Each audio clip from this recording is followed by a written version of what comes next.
నీకున్న ప్రేమ, నీకున్న మనసు ఎదుటి వ్యక్తికి ఉండదు. నువ్వెంత ప్రేమను చూపించు, నువ్వెన్ని ఉపకారాలనే చేయి, నీ మనసులో ఉన్నంత ఆ భావన అక్కడే ఉంటే ఎంత బాగుండునో.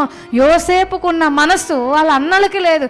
ఈయనేమో ప్రేమతో ఎంత దూరము కాలి నడకన బాక్స్ కట్టుకొని ఎంత దూరం ప్రయాణం చేస్తూ వచ్చాడో. కనీసం నా తమ్ముడు నా కోసం ఇంత కష్టపడి భోజనం తెచ్చాడని ఒక్క అన్నకి కూడా కృతజ్ఞత లేదు. కడుపు నిండా భోజనం పెట్టిన తమ్ముడికి ఎంత కృతజ్ఞతగా ఉండాలి.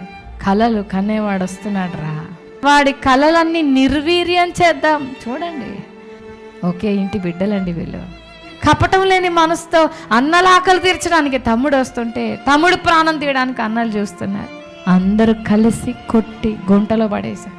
నేనేమన్నా పొరపాటు చేశాను, నేను చేసింది మేలే కదా, ఎందుకు దేవుడు నన్ను వదిలిపెట్టేశాడు?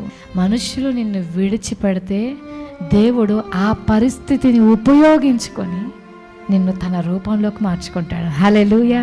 సడన్గా పరిస్థితులు నీ జీవితంలో మార్పు వచ్చినప్పుడు నువ్వేమీ కంగారు పడాల్సిన అవసరం లేదు. ప్రభు నిన్ను విడిచిపెట్టాడు. నిన్ను ఎవరైతే తృణీకరించారో వాళ్ళందరికీ బుద్ధి చెప్పడానికి దేవుడు నీకు ఎట్లాంటి పరిస్థితి అనుమతిస్తాడంటే, ఐగుప్తులో ఉన్న జ్ఞానులు, ప్రవీణులు, పండితులు ఎవరు కూడా మా వల్ల కాదు సార్ మేము చెప్పలే. రాజు కలభావం చెప్పిన తర్వాత నిన్నటి ఖైదీ నేడు రాజు కల్లుడు.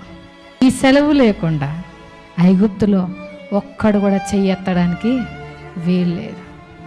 గుంటలో, బానిసత్వంలో, చెరసాలలో, ఎడబాటులో, విడువబడిన స్థితిలో ఉన్న నా జీవితంలో నా ఆధారాలు కూలిపోయినా, నా అండలు కూలిపోయినా నీ కృప ఎప్పుడు నన్ను విడవలేదయ్యా.